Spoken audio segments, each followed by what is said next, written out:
What up, y'all? It's DJ Envy. And I am Gia Casey. And this is another edition of the Casey Crew. Welcome. Yes, welcome. Now, this is our, 9th day of the detox? The 10th day of the detox? Today, I don't know. Everything is all foggy for me right now, so I'm not quite sure. Well, if you don't know, we started a detox. It's a 30-day detox. Now, this detox is not to lose weight. It's to... what should I say? To detoxify. Yeah, detoxify. There you go.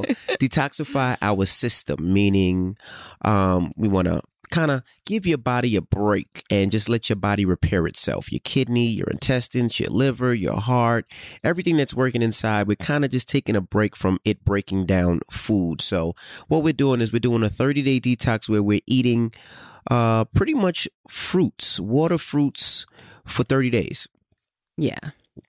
And that includes avocado, kiwi, watermelon with seeds, grapes with seeds, and a host of others. And I mean, I feel a lot lighter. I've lost, I think I was 192 and now 175. Mm-hmm. But I didn't necessarily do it to lose weight. Now, Gia is definitely not trying to lose weight.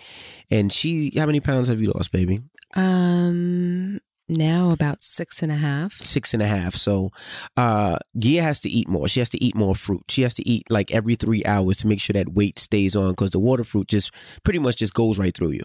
I would say. Yeah. You know, there was one day where I almost broke the detox because I woke up and I looked in the mirror and my face was thinner. Right. And I kind of feel like my face is looking a little skeletal lately because I'm dropping so much weight that like my cheekbones are like a little prominent right now. I already have high cheekbones. Right. So now it's just very, I don't know. It's very, I don't know. I wasn't happy with the way that I was looking. So right. And you were like, fuck that. I'm going to get a piece of steak. I'm getting a steak right now. Give me macaroni. Give me chicken. Tell the truth. You were like, you need to break this detox. You need a piece of chicken. No, you know what it is with you. And this is not a diss to you. When it comes to me and things I have to do, I'm pretty easy in doing it. Like if I can't eat a certain food, I just don't eat it. And I don't think about it. You base your whole, I don't want to say base your whole life, but food lives around you.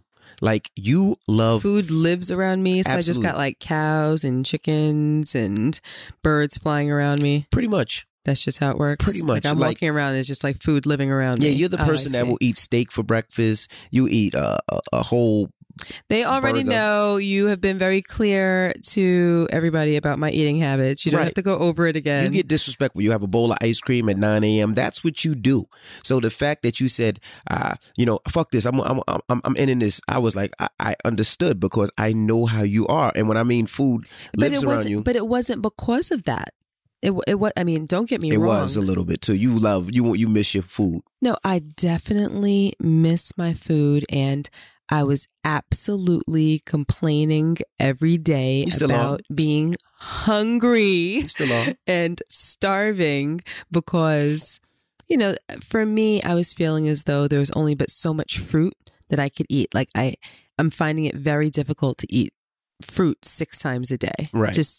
That's very difficult for me, especially considering my eating habits. And you and I are very different. You are a very disciplined person. Correct. You've always been very disciplined. I'm not a very disciplined person. To be honest, my personality is more so I do what I want when I want. Like that is just my personality. You're a lot more regimented than I am. So this is a lot more difficult for me than it is for you. But for someone that is interested in losing weight, I can't believe how good this works. Yeah, it does work. I mean, you got to be disciplined. It's not like you just can't say, okay, I'm going to lose the weight. No, you got to be disciplined. You got to do it, but you will lose the weight. You will see the difference. And like I said, and by any means necessary, we don't get a part of the detox and the doctor stuff. This is something that I just heard them talk about. And I said, let's try it. And it's really working. And it's the detoxnow.com. Like I said, we don't get a PC. We don't get a percentage. We don't get a, we don't own the company. company. Yeah, we're not. They're not sponsoring. No, sponsoring this anything. podcast. They're not sponsoring us at all. This Not is, yet, anyway. But this is, absolutely something that we're doing generally for our health, and we're sharing it with you because this is what we're going through. So that day, Rashawn was really trying to encourage me to break the detox. Right. Because he was like, you really need to eat. Like, you can really see the way. And I'm one of those people, like, I have to eat like a savage just to maintain my weight. Correct. I lose weight easily. If I am stressed for 2 days, or if I'm preparing for something for a couple of days, I will lose weight and drop it like this. Right. And with this, and I mean, it's only been so what is today? Is today, I really need to know, because I have to rationalize every day getting through it. I have to say. It's day 10. Right. So anyway, when he encouraged me to break the detox, I said, I really don't want to, because we're already on, and that might have been day 5 or day 6. And I said, we're 1/5 of the way through. I don't want it to be for nothing. Like, I feel as though, and this is not the right word, but I kind of was like, I feel like I've suffered for like the past 5 days, and I don't want it to be for nothing. I said, before I just break it, let me call the doctors and see if, there's an adjustment that I can make to gain more weight or whatever. So I got on the phone, I called Jessie, and I've never seen someone that will make themselves more available than these 3 people. When I called her, she was on her way to North Carolina. When I called her the first time, when I called her back, because I had another question, she was at a carnival. I think or either a festival, or even Six Flags or something like that. And she told me she was either at a carnival or a festival. Right. And I'm like, okay, well, call me back. She's like, no, I'm sitting down. Don't worry. I can, just block everything out and talk to you. And let me tell you, she got the other 2 doctors on 3-way. Well, I guess technically it was 4-way. And they spent about half an hour talking me out of breaking the detox. Off the ledge. Yes, absolutely. Yes, they went into why it's good for me and why my body needs it, and that I'm going to thank the detox later, and it's so important that I don't break it. And I mean, they had me feeling like I just had no willpower. They didn't do that intentionally, obviously, but unintentionally, I'm like, wow, I need to, be more willful. And I said, okay. I'm going to hold on. Right. And now we're, I guess, day 10, we're 1/3 of the way through. Correct. And I'm really, I never, ever pat myself on the back, but damn it, I'm patting myself on the back for this one, because this is one of the hardest things that I have ever had to do. I'm not even kidding. And it's only day 10. Right. But you're putting your mind to it and you're getting it done. And that's the best thing. I think the thing with you is you like warm food. And with this detox, there is, we thought there was no warm food, because all you're eating is avocado and fruit. Hold on. Up to today, I've probably had 82 avocados. I'm not even kidding. I think me too. Every day, I've probably had like 10 avocados. That's good for you. But now they gave you recipes to make some warm food. Now you're eating buttermilk squash. I don't even know what that is. I didn't try it. Well, I tried a little bit of yours, but I don't want that. Yeah. And I think that's what was so hard about it. Not having warm food, just eating cold. Like, I'm like, I need something that feels like a meal. So I texted Jessie, and she told me that I could do something like butternut squash. I said buttermilk, butternut squash. Butternut squash. And I've never had that before. I've been to many restaurants before. I've seen it on the menu, especially seasonally. Like going into the fall, a lot of restaurants will offer it. And I'm like, who the hell eats that? Squash don't even sound right. I don't even know what squash is. I don't even know what squash looks like. Who'd never eat that? But I'm like, I need some hot food. So all it was coconut milk. Okay. You put the butternut squash. Well, I don't really know the exact recipe, how it's made. I pretty much handed the recipe to Irma, and she was like, okay, I'll go grab the ingredients. And she made it for me. But pretty much, I believe that, in some way, shape, or form, you heat coconut milk over the stove, you add the squash, you heat it until the squash gets, in a melty type of form or soft enough. Then you put it in a blender to puree it. You put it back on the stove, heat it up a little bit more, serve it hot. Right. And I season the hell out of that butternut squash, garlic powder, the red Hawaiian salt, and cayenne pepper is saving my life right now. Right. Because it makes everything hot and spicy. So it kind of makes it feel like it's, I don't want to say real food because that's so misleading, but we got the type of food that I'm used to eating. So the butternut squash was actually pretty good. And I was so grateful for something warm. I damn near picked up the bowl and put it to my lips and just ingested the entire thing. And then the other thing was something that I was so unfamiliar with. I was ready to call it quinoa. I called it quinoa. I was like, what the hell, some quinoa? I called it quinoa. But it's called quinoa. Right. It's called quinoa.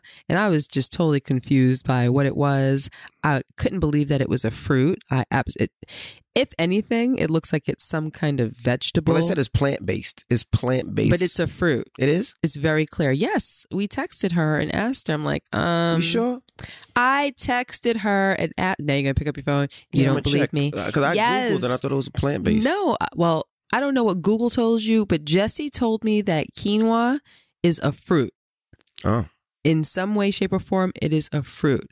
So it's, I don't even know how to explain it. It looks interesting, but when you eat it, it feels kind of like brown rice to me.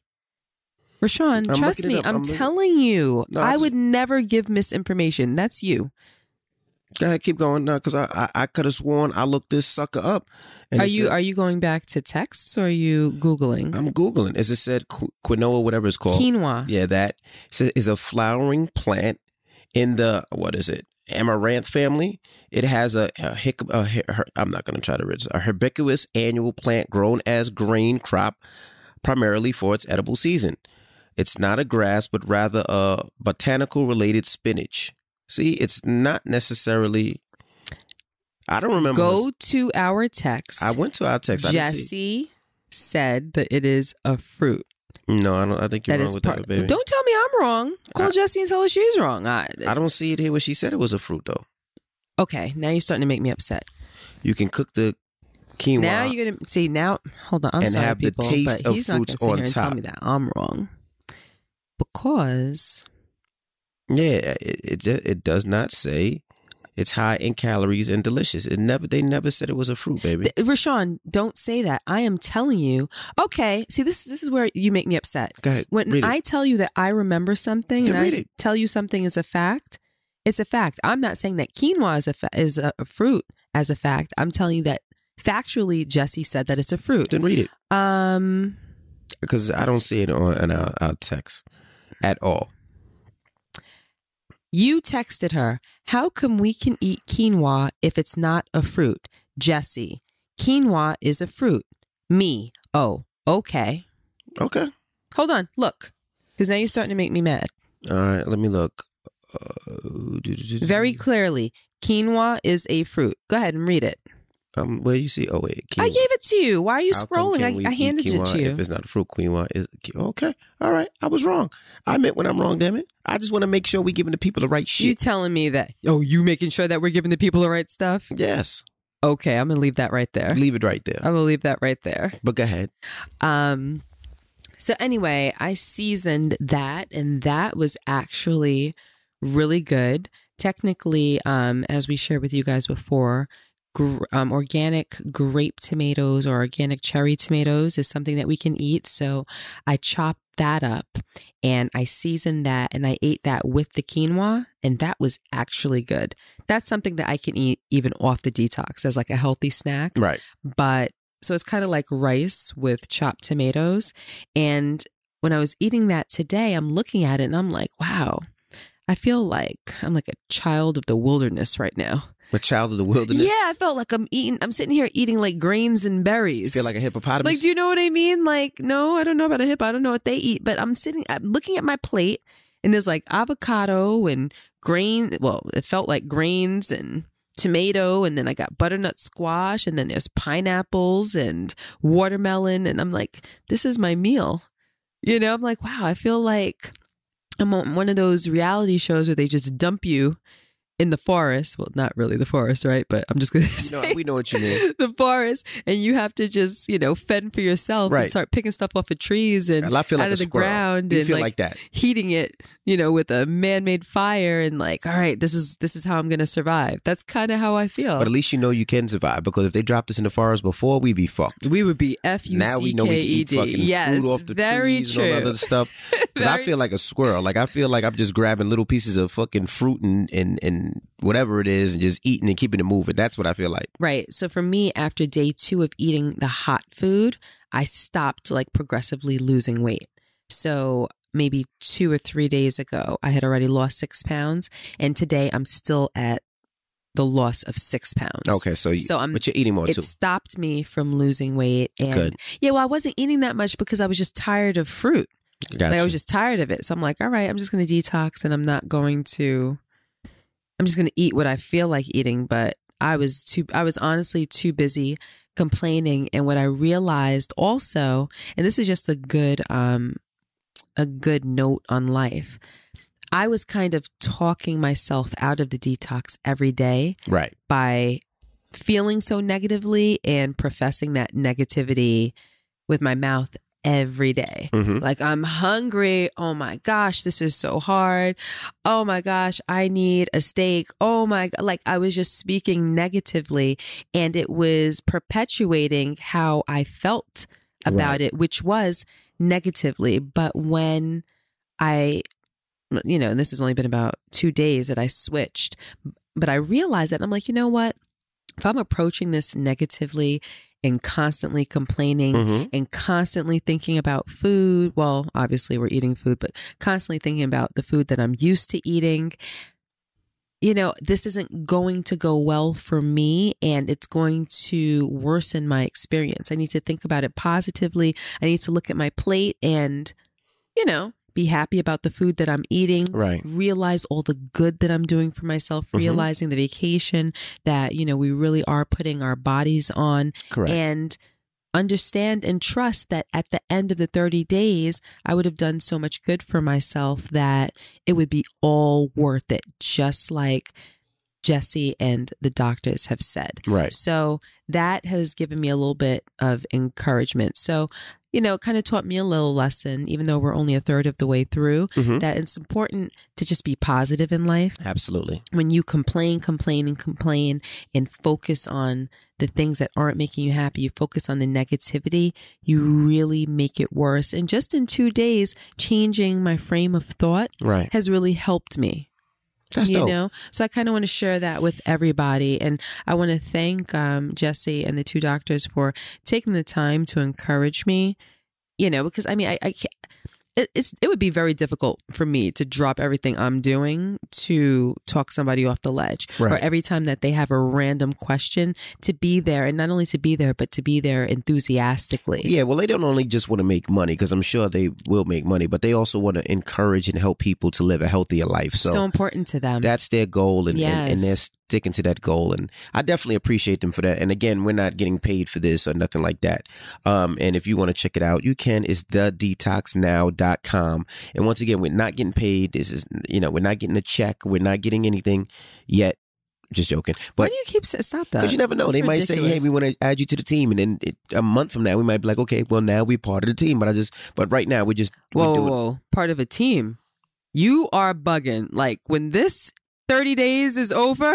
No. You can't do that. You got to continue to eat I might healthy. do this. I mean, I think maybe once a year. Is that the recommendation? Twice a year. Yeah. Don't talk to me about no extra detoxes after this. Like, this is going to be it. But this is my second one. I did a 7-day. And that's why I said, don't try to rope me into any of your other shenanigans. We definitely got to do another one later on in the year. Maybe only a 7-day. But just to make sure, we should do at least twice a year. But anyway, we should try. Don't look at me like that. Let me get through this one before you even start talking about anything else. Okay. Let me make it through this one. All right. Well, also, let me give everyone their Instagrams, because you should just tell people to follow you, because to read all 3 of them is going to be a lot. You should it's really quick. Okay, go ahead, baby. Yeah, I'm going to tell people, because if I were listening, I would probably want to look at pictures and they have recipes and, different things. So, if someone's interested in doing it, then they might not want to just go to the website. They might want to actually see more like real life things. So, Jessie's is at Jessie with a G, GESSIE TUG. So at Jessie Tug. And then the next one is Dr. Amun. So it's at DR_AMUN and at Dr. Amsu. So that's at DR.AMSU.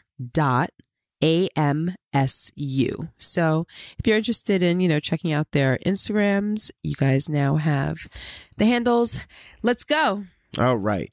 Now, we talk about our life a lot, and this week, something crazy happened. And when we first talked about this, we got so many emails and so many DMs. And the email, by the way, is thekccrew@gmail.com. If you have questions or you want to send us an email, that's THEEKCCrew@gmail.com. But when we talked about this subject, we got a lot of emails about your mom having dementia. Yes. And we had an episode that was crazy a couple of days ago. Mm-hmm. You want to explain to people what happened? Because I was fake sleeping. No, I'm going to let you explain because let me let you explain. Okay, well, we've been working like crazy the last couple of weeks, just doing everything from spring cleaning to with the kids.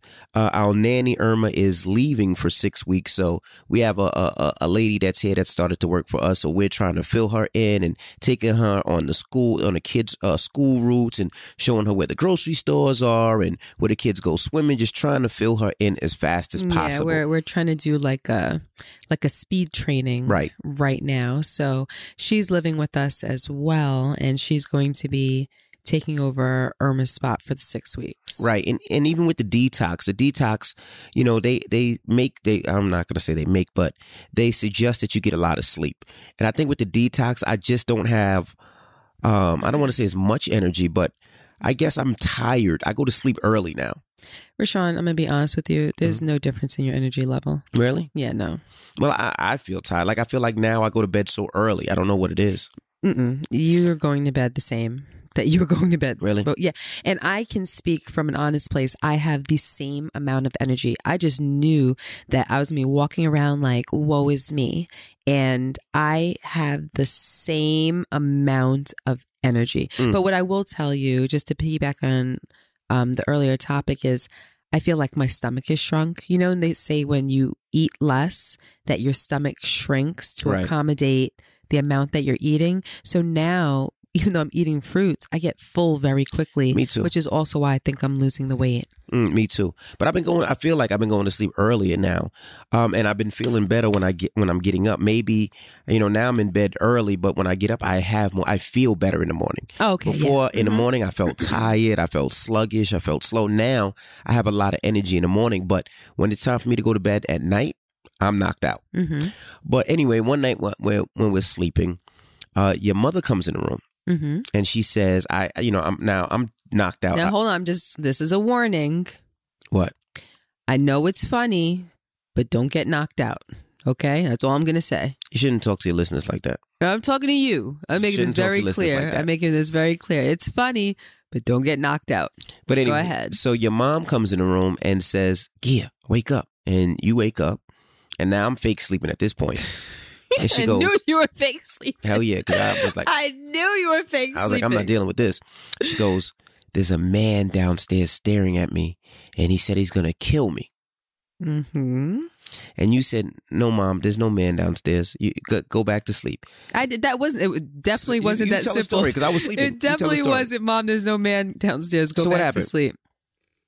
So she came into the room. She tapped me and she was like, Gia. She was like, wake up. There's a man downstairs and he said he's going to kill me. And I said, where exactly did you see this man? And the first time she said, well, he's in the family room. Now, this is like 1 a.m. Yeah, yes, this time it was like 1 a.m. And I said, in the family room, I said, well, let me check the cameras and let me see if he's still here. So I checked the cameras for her. I said, Mommy, there's no man here. I said, if he was here, he's gone. Now, obviously, I knew that there was no man here. We have all types of alarm systems and motion detectors, and dogs. our dogs, Yeah, and we got sensors with lasers outside. Like, you can't take 3 steps on our property without some kind of alert going off. And we also have security at our house. Right. So it's just not even possible at this point. And so I knew that it was either a hallucination or a dream that she believed was actuality. So, I checked the camera. I said, no, if he was here, he's gone, Mom. And she said, are you sure? I said, yeah, I'm sure. And I said, are you sure that it wasn't somebody in the house that maybe you're mistaken for, because a lot of people live here, right? We got a lot of people live here. She said, no. I said, well, if he was here, Mom, I'm sure that he's gone. So come, let me take you back to bed. So I get up, I take her back to bed. I sit with her for about 15 minutes. I tuck her in, and then she seemed okay. And then she left. 20 minutes later. I don't know if it was 20 minutes, an hour. I went back to sleep. So it was 20 minutes later. Some amount of time later, she comes back into the room. And now, mind you, if you weren't around for the episode where we talked about dementia, when she has these hallucinations or these bouts of paranoia or dreams or whatever it is that she's perceiving as reality, if she's having it a second time, she never realizes that she had it the first time. So each time that it happens, it's as though it's the first time. Correct. So she came into the room again and said, Gia, there's some men in my room and they're trying to kill me. I said, what do you mean? She said, yeah, they're in there and they're trying to kill me. And I said, well, Mom, they let you come in here and tell me that they were trying to kill you and then wanted you to come back with my response? And she looked at me like, she's like, I don't know, but they're definitely trying to kill me. Right. And I said, well, what happened? She said, I woke up and they were just hovering over my bed, staring at me, trying to intimidate me. I said, well, when that happened, what did you do? She said, I got my ass out of the bed and I came in here. I said, okay. I was like, well, let me get up, And now I'm sitting in there shaking my head because Gia is really having a conversation with her. Instead of saying, okay, Mom, let me look, Gia's asking, and then what did they say? And then what did they look like? And then they allowed you to do this? Like, Gia is like, who's a famous author? I don't know who's a famous author, but that's Gia, because Gia wants to write everything fucking down like it's a diary. But go ahead. Well, what you have to understand is that you and I know that is not what's actually happening. But in my mother's mind, that is very true. And that is what is happening. That is what she just walked away from. That is her reality. Okay. So I can't talk to her from a place of being the knowing party and her being the unknowing party. I have to get into her world and treat her as though what she believes is true. Right. Do you understand? Uh-huh. Because if I don't, then she's going to feel as though I'm talking to her like a child. She's going to feel as though I'm being condescending. She's going to believe as though what she knows is reality is being looked at as a lie or a made up story. Can you imagine how that would make someone feel? Kind of like in those movies where someone's in this warped state of reality and they're trying to convince, everyone around them that, the world really is going to blow up, or, the alien really is real, or like whatever. And you're watching the movie and you want to tell all of the sane people, no, the alien really is real. The alien really is real. And everybody's like, nah. I'm like, well, you about to get eaten by the alien. You just don't know it. It's because you were all cocky and you didn't want to listen. But that's the place that she's coming from. Like, this is real to her. Right. So I have to talk to her as though it is real. She has no idea that she has dementia. We're in the knowing state because we know that she has dementia. Do you understand what I'm saying? I get what you're saying. So I have to get on her level. So that's why I was having those conversations with her. So then the second time I got out of bed, I checked everything and did the same thing, went downstairs. I showed her the dog. You know, I even took her, Eric lives here. So I went downstairs. I took her to Eric. I said, is this the person that you saw? You know, I didn't know if he might have gotten up in the middle of the night and she saw him, or, you know, she was roaming around the house and saw him. I didn't really know what it was. Right. So she said, no, and so this shocked me because she doesn't remember anyone. If I introduce her to you 52 times, on the 53rd time, she's going to smile, give you a compliment, and act like she'd never seen you before because Correct. she doesn't remember. She surprised me. She was like, no, that's Eric. He's a nice man. I love him. She was like, it's not him. He would never try to intimidate me. I said, okay, mama. So, right. So anyway, long story short, I tucked her back in bed. I stayed with her for another 15 or 20 minutes. I got in bed. Now the third time. 15 minutes later, she comes back in. No, it was not 15 minutes later. This was more around like 3 o'clock in the morning. So. Felt like 15 minutes? No, it wasn't. So I'm asleep again. She comes back in the room and she's like, Gia, there's some men down the hall and they said they're going to kill me.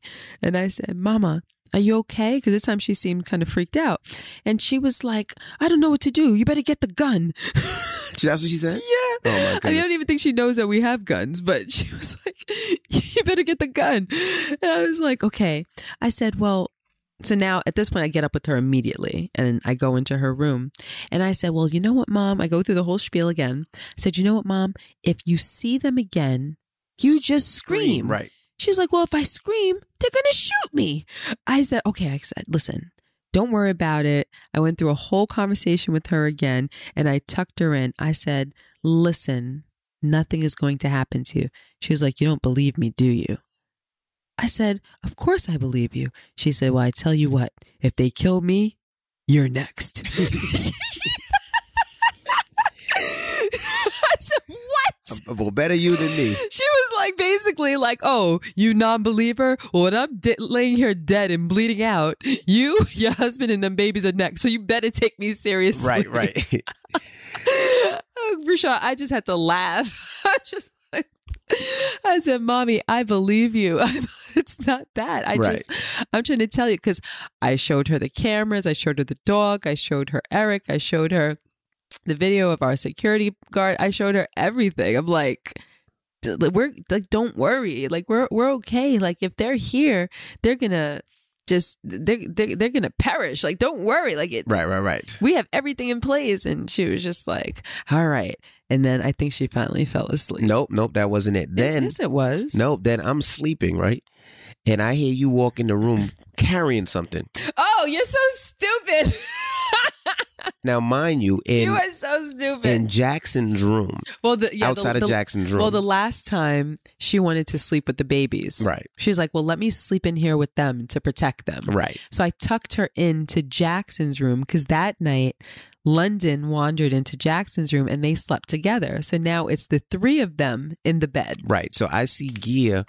Now, in Jackson's room, Jackson is kind of like, he just has a cool room. It's like a knightish room. So we have these huge statues of knights, like, you know. Yeah, like these tin statues, right. if you will, of knights with swords and shields and whatnot. Right. So I see Gia carrying in this knight. Like carrying the knight from his room, which has to be heavy. And she's struggling carrying this knight. Now, mind you, I'm still sleeping. I'm still fake sleeping. So, because I'm not making a peep. I'm like, I'm not getting out this motherfucker. You didn't say nothing this whole time. Nope. I'm not even going to disrespect your mama, but I was about to call you a SOB. But I see Gia carrying in this big ass knight. The knight looks taller than her. She gets the knight in our room. She puts it down. She hops back into bed. So now she's half up, half sleeping.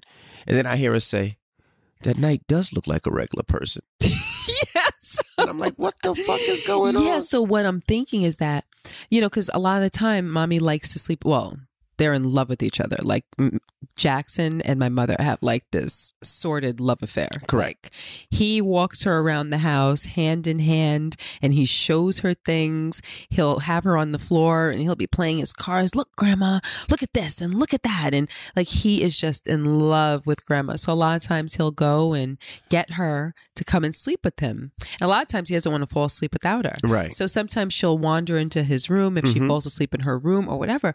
So I thought that possibly, and I'm pretty sure, in my mind, this is what happened.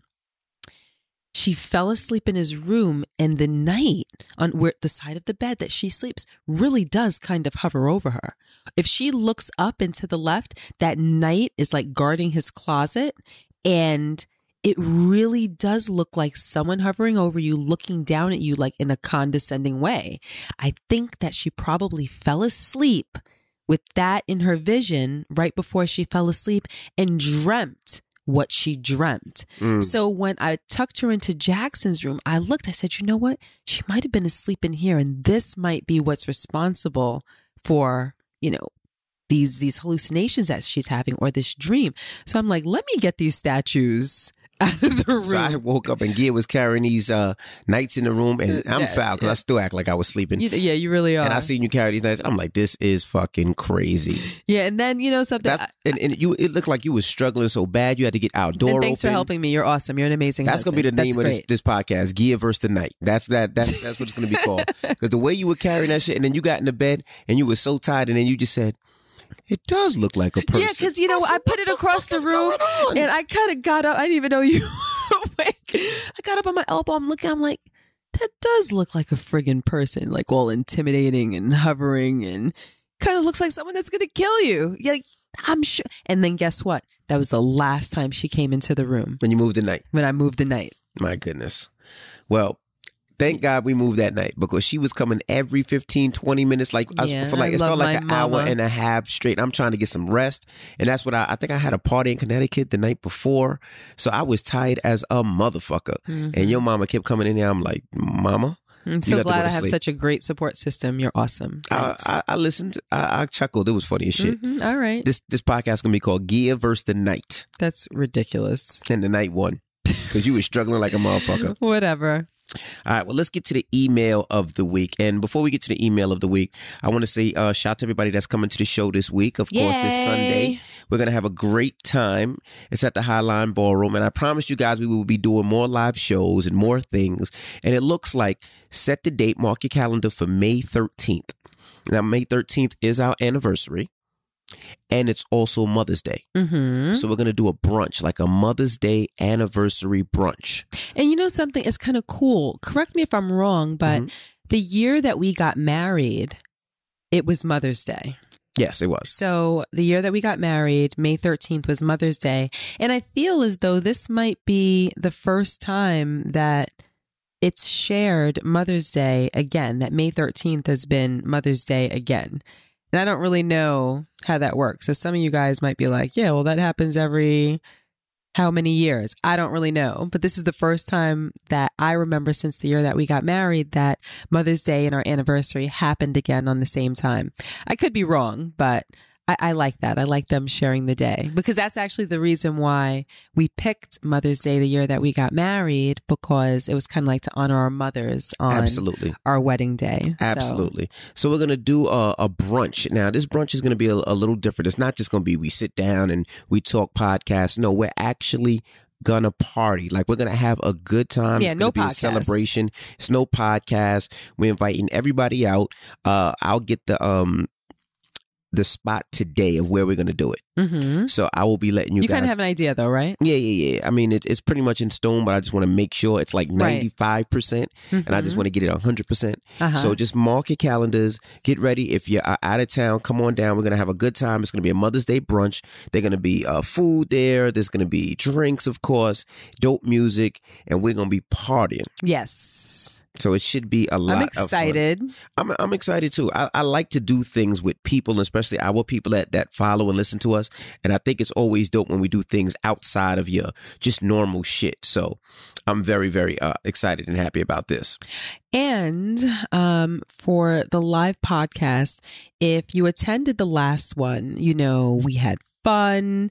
And, the topic was sex. And we were just up there having a good time. You guys had a good time. It was laughs. It was jokes. It was informative. And it was, it was a really, really great night for us. We all had fun. Plan on having fun again. But this podcast, Rashawn and I decided that we were going to share something very, very personal with you guys that we haven't shared with anyone before. Right. We definitely haven't talked about it on the podcast very consciously, and we're going to share it with you guys that night. And, we try to make the live podcasts a little special, for people that get up and come out, and we want to make it, I don't want to say a special experience, but we like to give you something a little bit different than what we give on the weekly podcast. So that's what we're going to do that night. Can't wait to see you guys. Okay. Butcher Box delivers healthy, 100% grass-fed and grass-finished beef, free-range organic chicken, and heritage-bred pork directly to your door, all right? Now, for free bacon, this sounds so funny. For free bacon and $20 off your first box, go to butcherbox.com/KCCrew and enter KCCrew at checkout. That's butcherbox.com/KCCrew and KCCrew for free bacon and $20 off your first box, all right? Now, it's simple. All you got to do is hit up butcherbox.com. You curate your own boxes, including high quality of meats, or you can customize your own box. Are you tired of all that stuff that comes from the grocery store that's not fresh, that's not organic, that you have no idea where it came from? Check out butcherbox.com. They deliver a healthy, 100% grass-fed and grass-finished beef, free-range organic chicken, and heritage-bred pork directly to your door. Check it out again. All right. Well, now let's get to the email of the week. Okay. All right. Now, the subject is can't heal. Now, she says, my name is Nikki. I wanted to start by saying I love the podcast. Yeah, you're my Beyonce. I'll probably faint if I was ever blessed to meet you. DJ Envy, your songs are lit. That's just a throw in there because she feels I'm here. And she's like, let me just say something nice to Envy. But anyway, are you going to tell us why Gia manhandled you in that truck? What? You remember the video of us in North Carolina? When you... I already don't like you, Nikki. Anyway, she goes, well, here it is. Oh, that's funny. Me, my now ex-boyfriend were on and off for maybe about 12 years. The relationship has been over for about almost 2 years now, but I can't seem to heal from it. We were great together, so I thought, and I just don't know what to do. I find myself randomly crying, like hardcore breakdown, and I know that I don't want him because he's done so much. We talked about marriage. We talked about being together. We were in love, at least I thought we were. And then I found out that he was still messing with some girl, got her pregnant, and had a baby, and now they're engaged while we were together. I never see myself... Wait. They got engaged? While they were together. I'm sorry. I need you to go back like 4 sentences. I want to make sure I understand. Okay. We talked about marriage. Mm-hmm. We talked about being together. Mm-hmm. We were in love. At least I thought we were. Mm-hmm. And then I found out that he was still messing with some girl, got her pregnant, and had a baby. And now they're engaged while we were together. I understand. Okay. I never see myself with anyone else. If that makes sense, it's always been him. It's always going to be him, I think. When I dream, it's of him. When I pray, it's for his happiness and his well-being. Oh, wow. And the well-being of his child. I feel like I should inbox her and tell her every single thing that he said to me and how he made me feel like I was the one. How could he crush me like that? But as a woman, I couldn't pull that hurt on someone else. I just don't know how to heal my heart. I tried moving on. I tried talking to other people. And it's not that I want him and I don't feel like I need closure. It's just I've always loved him and I loved him for so long, and loving him is all I know how to do. I'm not the prettiest girl. I try to go to the gym, but I guess I'm so unmotivated. It's just frustrating, and any word of advice, please, and thank you. I love the show. I love you guys. Just thanks for everything. You helped me get through a lot. Thanks. Hi, Nikki. What's up, Nikki? You want me to start or you going to start?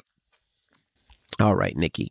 Now, you guys have had a long relationship off and on. So you're just going to start? You're not going to let me answer that question? Which one? You said you want to start or you want me to start? And then you just started. Oh, I'm sorry. You want me to start? No, you can go ahead. See, I know you. I know you. Like, I know you like the fucking back of my hand. No, I'm just thinking. I'm relating to some of the things that she said. Okay. Now, Nikki, now you guys, you said you've been in an off and on relationship for about 12 years and you guys have broken up for 2 years. So if you were in an on and off relationship, that means that it really wasn't working and you were just holding on, trying to make it work. Obviously, he was doing other things and maybe you were taking it a little too much serious than he was. Maybe he was feeding you lies. Maybe he was planting you lies. But at this point, you have to figure a way to get over it. And I know you can say, oh, people say, get over it. Always. Oh, get over it. Oh, go do this. Go see other people. No, but you really have to block it out. And I understand you saying you want to pray for him and you want to pray for his children. Okay, enough of that. All right? What? I'm going to tell you. You have to pray for yourself. You know, right now, you need the healing. Not him. Fuck him. Like, what? What? Are you going to let me talk? Okay. I understand 100% where you're coming from.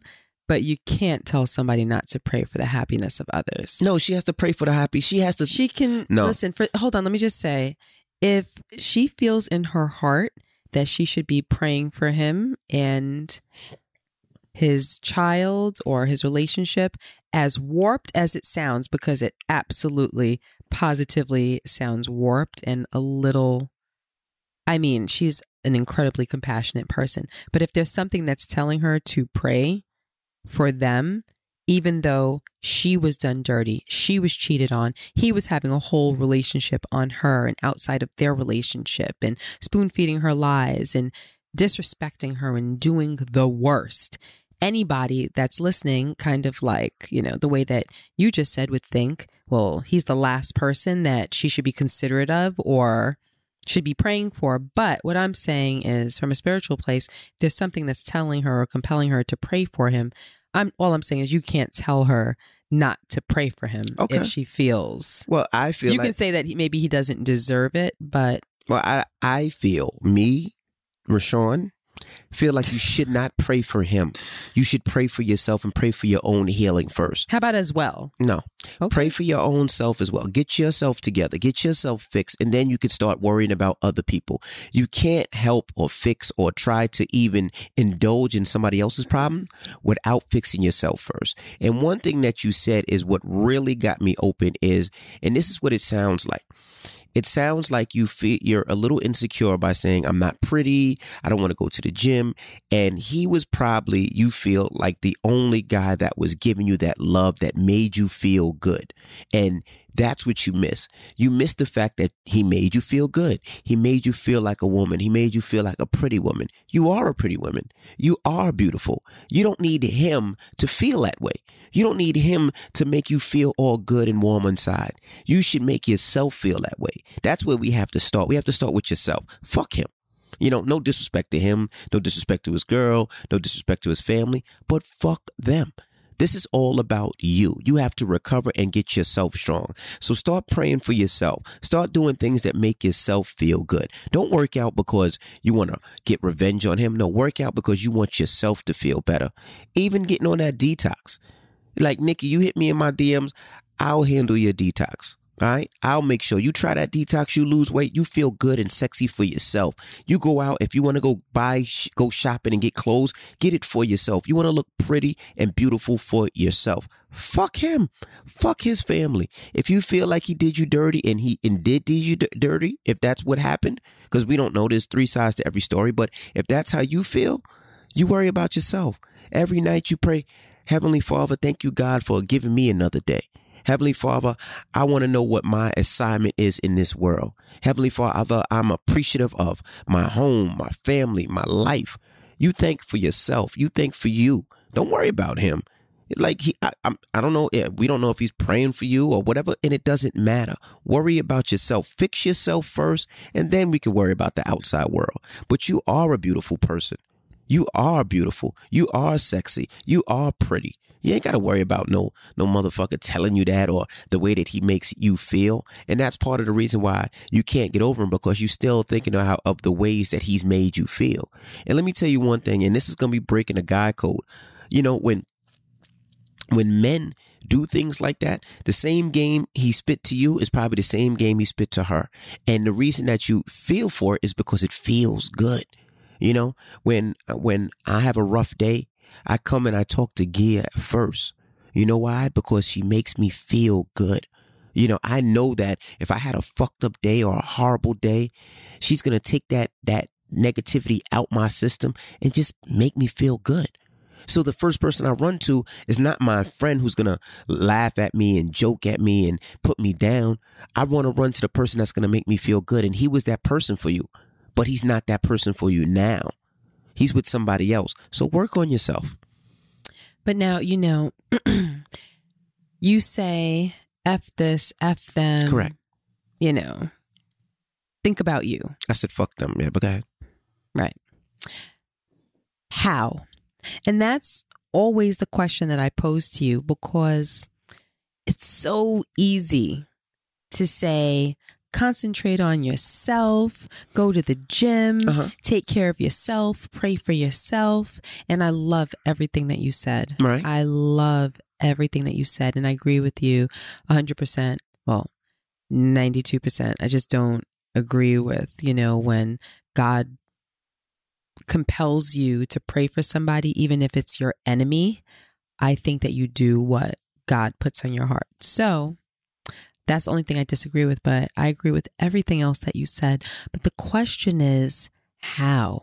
People, and I mean, she is so representative of so many people that want to move on. You know, you're in a relationship with someone, whether it's a solid 12 years or on and off for 12 years or any, you know, prolonged length of time, that person becomes I want to say your life, but yeah, in a lot of ways, your life. Like that person is connected to everything that you're doing, or say some way connected to everything that you're thinking. So that person is your life. So when that person leaves, then it's like a piece of your life is missing. A significant piece of your life is missing. So it's like, how do you just forget about that and move on with the rest of your life? Nobody's saying forget about it.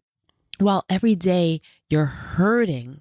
And, you know, we get a lot of emails, a lot of DMs, and this is a lot of people's sentiment. This is how a lot of people feel. How do I move on from a heartbreak? How do I move on from the loss of the person that I loved? They're gone. They're not coming back. And now I feel stagnant. Now I feel like I can't take a step forward. Now I feel like I'm in some kind of emotional prison. How do I do that?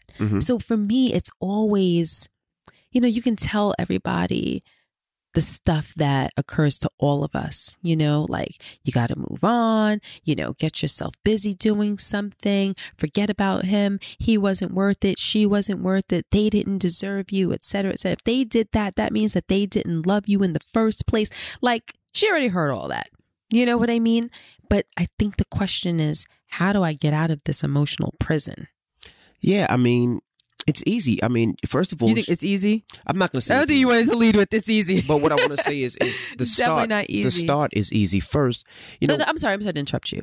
Let me put it this way to you, so you can answer from this point of view. Okay.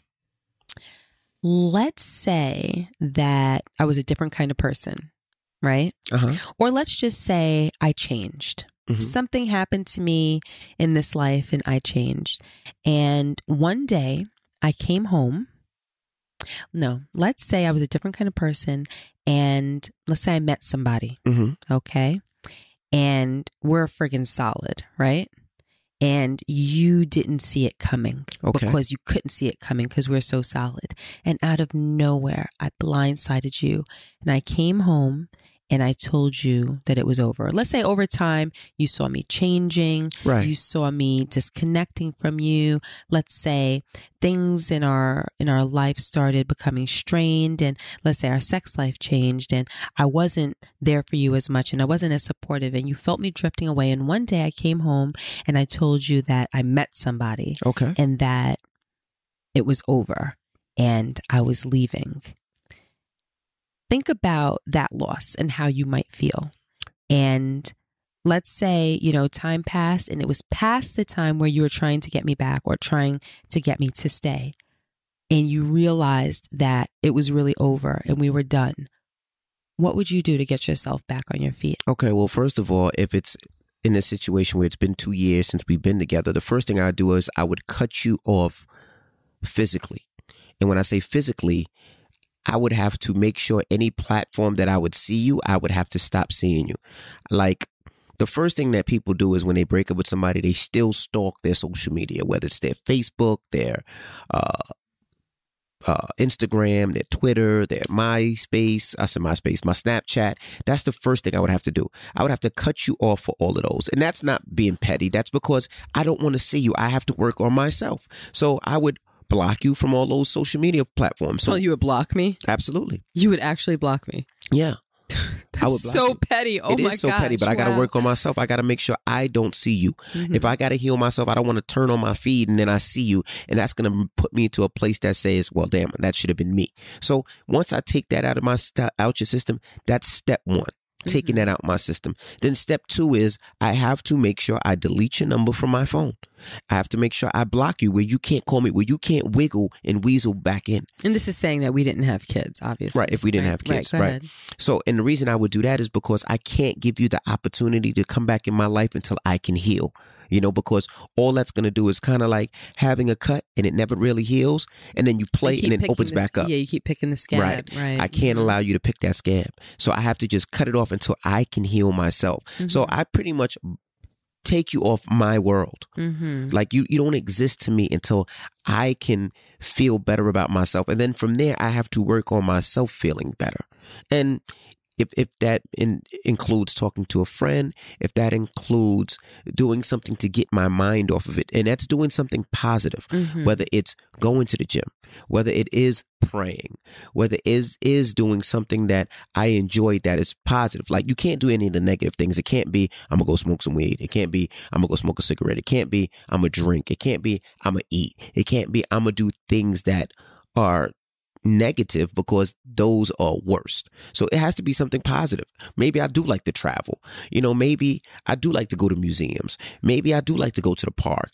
Maybe I do like these type of things that are positive. That's going to put a positive something in my life. Maybe I do want to go to church. Maybe I do want to, something that I'm into.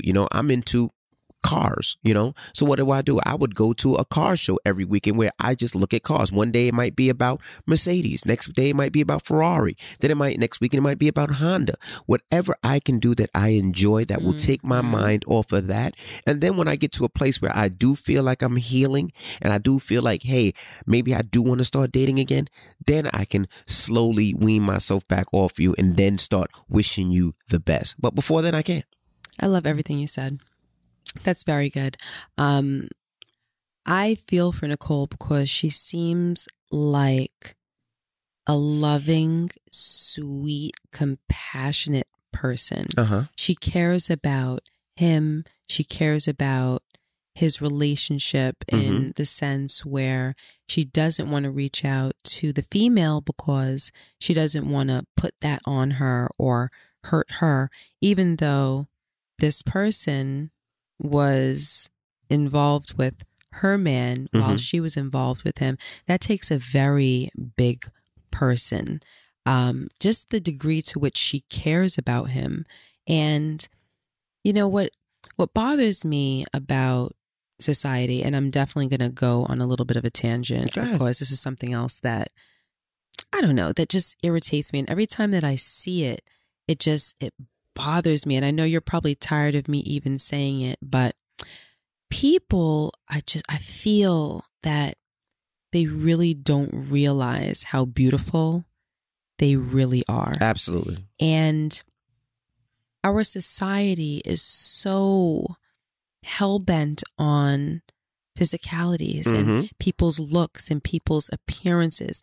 And don't get me wrong, I'm not saying that, we don't all want to look good. We don't all want to feel good. We don't put out an effort into accomplishing those things. And I do think that those things are important. But at the same time, we have to recognize our own beauty. Absolutely. And I'm going to be so real with you. Beauty is not just how we look. It is who we are. Absolutely. And I'm not really just saying, on the inside, but it's kind of like the saying, and I'm not sure if I'm going to say it exactly right, but, it's like they say that we meet people's energy before they even reach out to shake our hand. And if you have a good energy, that's part of your beauty. There's people that I've known that, can be attractive, but they appear so much more attractive when they have a beautiful energy, or they're nice, or they're kind, or they're thoughtful and considerate. That is all part of our beauty. And people in your presence absorb that beauty just as much as the physical you. Right. So people are, I just feel as though people try to conform to, I think, these new norms of beauty, and it's sad to me. It's really sad to me. What I was going to say that bothers me is, you have people that are in the public eye, and if they misstep as far as their appearance, or they get caught in a bad picture, it's as though the world annihilates them. Right. They put them on this negative platform and they annihilate them. And I'm going to be honest with you, it breaks my heart. It makes me, when I see it happening, it makes me feel so badly. Like recently, Marlon Wayans made a joke about Kim Zolciak. Hilarious joke.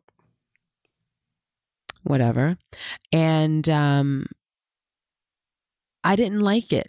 And I'm not saying that, listen, I understand he's a comedian. That's what he does. He pokes fun at people. And I understand, well, if you're in the public eye, you have to be ready for these kinds of comedic assaults. Correct. It kind of comes with the territory. I get it.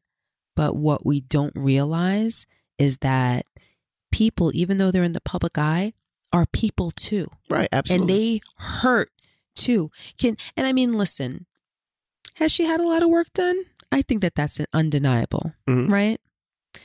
But the picture that was out was a moment. Right. And I think that everybody can relate to maybe a picture taken of you when your mouth is open, or when you're in a weird expression. And in that picture, yes, her lips are overdone, but it looks like it was freshly done, and that the work hasn't settled, or it hadn't healed completely, maybe.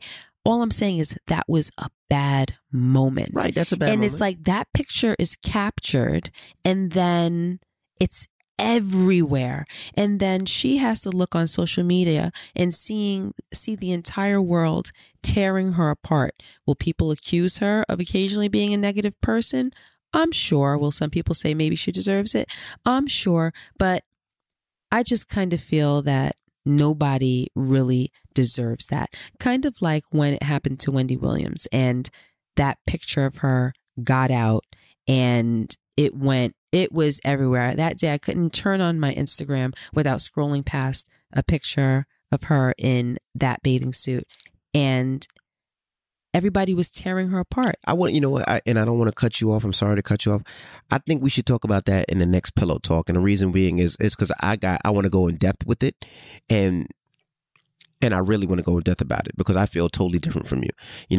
Wendy Williams has a job of making fun and shitting on people on her job most of the time.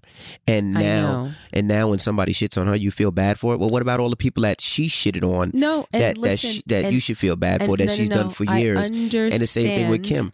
Kim has done so many, like when I watch Housewives with you, she doesn't seem like the nicest person at times. That may be true. And she shits on a lot of people on that show. Listen, and I know that is what is probably the popular thought. So if when you I give just it, mentioned you got to take it. Wendy Williams. And I understand that. And I understand that if it was somebody else's picture, she would have had it up on her screen and she probably would have torn them apart as well. I know that. That is not lost on me. But for a moment when that happened, I had to feel some kind of compassion because it's all of your flaws right there on Front Street for the world to see and to pick apart and to just throw darts and daggers at you. And that is what she does for a living. And I'm not a fan of the way that she picks people apart and does it on a public platform like that. But I'm not really talking about her. I'm talking more so about the fact that people, they just delight in tearing other people down. The same thing when those pictures came out of Kim Kardashian. It was everywhere. And this is a woman that, you know, a lot of her success is based on her beauty and, well, especially the perceived beauty. And that was just shown to be a farce in some respect, and it's put on Front Street. Do you know what I mean? And every post, like everybody's tearing her apart because of cellulite and ripples and things like that. And it's like, listen, you know, these are real people. Like real people have real flaws. Real people have weight gain. They have cellulite. They yo-yo. They go up and down. Real people are not perfect. A lot of the images that people accept as beauty and things that they see on social media, and I would even say on magazine covers, but I feel like magazine covers aren't even important anymore because everything is more so on social media. You know, when we go to the airport and you ask me, babe, you want me to get you a magazine? I'm looking at you like, are you a dinosaur? Like, I don't need a magazine. I have my phone. You know what I mean? So that's why I'm really just referring to like social media. It's sad. I remember when that was happening about Kim Kardashian, and I'm not even a fan, to be honest. Like, I don't follow the Kardashians. I don't watch the show. I don't really know things about them unless it's like all over my social media. So I'm not saying it from that point of support. I'm not saying it from a point of support for Wendy Williams or for Kim Zolciak. All I'm saying is that the public seems to love when these horrible pictures come out of people because I think, one, people's sense of beauty is warped and people don't seem to appreciate real women. And I'm not even talking about, I can't say real people because it's not about men. It's about women. It's like men and women both seem to not appreciate real women and understand that real women have real flaws and have, women's bodies change after pregnancy. You know what I mean? So if you have a woman that, has stretch marks or has loose skin or extra weight or things that came along with that, then that's real life. I think with men too. It's not just women. Men go through things as well when they get a certain age and their metabolism slow down. Men aren't held to the same standard as women whatsoever. No, not that, but men go through a lot of problems as well. Of course, no. Of course, men go through weight gain and stretch marks as well. I've seen hair loss and things like that, of course, but they're not held to the same standard as women. You don't see men altering and doctoring their pics and bringing their waistline in and I'm sure they putting their hips out I'm and sure doing all of that. Like, no, you don't really see that. You don't see it, but I'm sure they are. But what I'm saying is that it's not of even any kind of relative importance or any type of relative degree to which women do it and to the standard of which women are held. And I think that is because our perception of beauty has changed. And I think that norms have changed. And I think that everybody is kind of used to that build a body that you see everywhere. And women think that that is beauty. It's as though a lot of women don't embrace their own beauty anymore. Like you can be straight as, an asparagus, or you can be curvy and you could have big boobs, you could have tiny boobs, you could have a little pouch, you can have a flat ass, you can have a curved, but no matter what you look like there is beauty there. Right. And I just really feel as though women especially, but people, of course, need to embrace their own beauty. So when she says that, I'm not the prettiest girl in the world, Mm-hmm.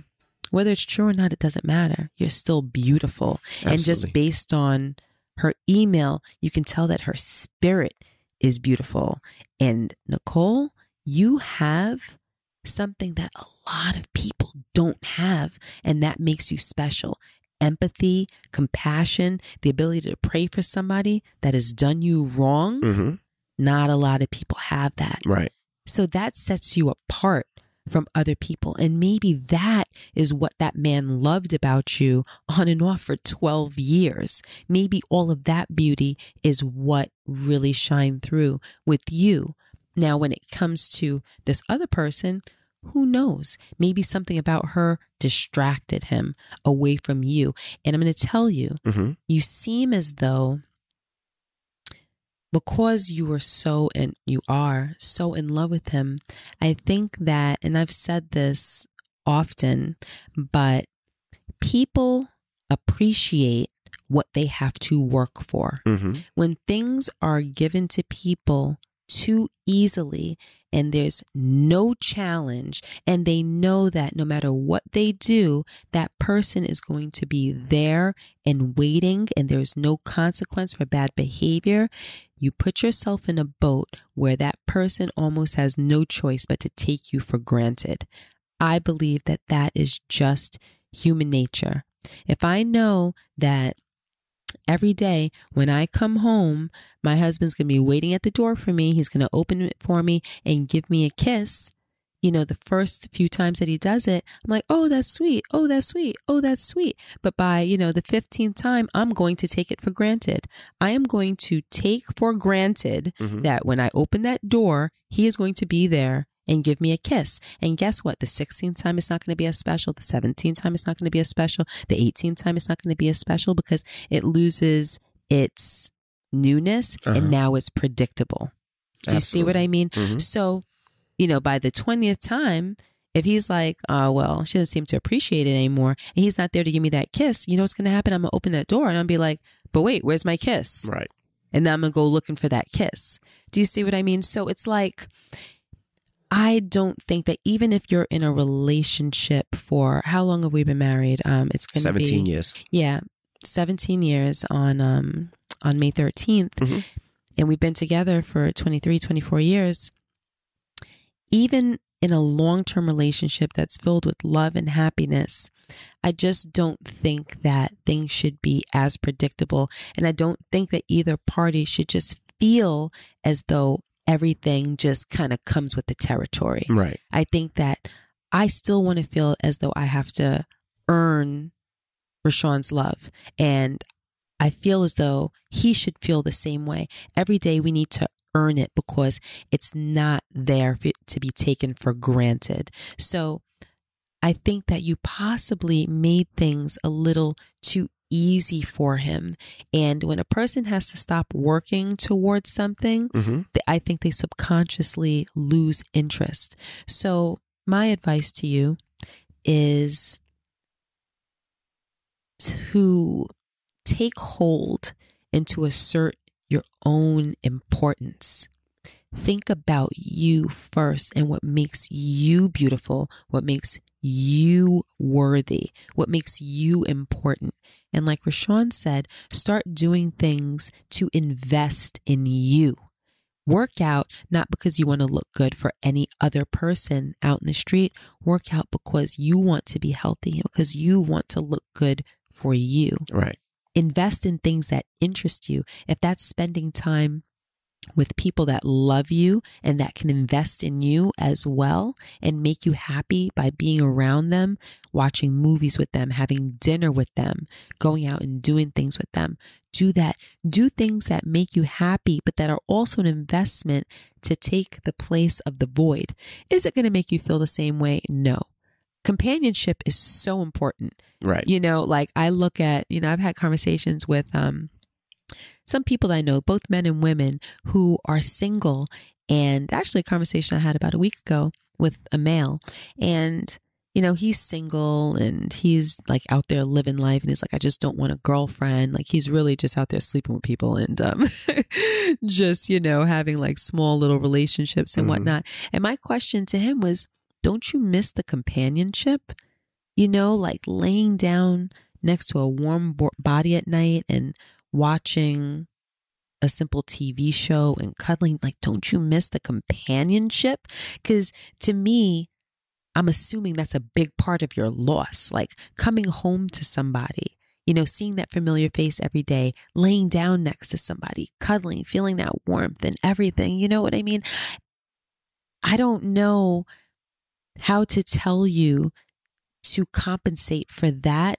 That I think is something that is just going to have to happen over time. But who knows, by the time that you start to heal from the loss of the companionship, if you've invested in yourself the right way and put yourself in the right positions, you may have replaced him. I know it feels as though it's never going to happen. I think you might have said, you said like, he's going to be the person that I love forever. Like you put it that way, somehow, some way. Yeah. But for me, it gave me the impression that you feel as though he's it for you. He's not it for you. I think that everyone feels that way when you're in love with somebody and that's your person and you envision an entire future with them and they seem to fit with you like a puzzle piece. I know that that's your reality, but I'm here to tell you that no, I think that as irreplaceable as we feel that people are, there are certain people that are replaceable, and especially the people that do us dirty. Those people are replaceable. There are good people out there. Absolutely. There are good men out there. There are good women out there. So you might feel as though nobody's going to love me the same. Nobody's going to look at me the same. It's not true. You just have to give yourself time and opportunity and concentrate on the investment in you. Absolutely. And Nikki, we wish you the best. Hopefully you hear what we're saying and you work on yourself. That's all we're saying. Yes. Good luck, hon. All right. Well, again, it's time to get up out of here. Yes. All right. I got to go to work and I'm going to try to get a little quickie in before we leave. No. Why not? Because, hello, lovely people. Let's see what time. It is 4:27 in the morning. My Mizan woke me up because I need like 7 minutes. He was so busy today. We could not do the podcast at all on this Tuesday that we had to do it at the wee hours in the morning. I don't get up at this time to go to work. This has me all the way out of whack, but I'm happy to be here. But in this case, the fact that it is 4:27 now, 4:28, like there's no quickies to be had. Gia's going to take this sip of water and turn over on my pillow and go to bed. I love you dearly, but when you get back home. No, a little quick because we got things to do today. So I want this little quickie. But anyway, it's time to get up out of here. I'm going to see if I can get it in right fast. I'm DJ Envy. And I am Gia Casey. We are the Casey crew. Toodles.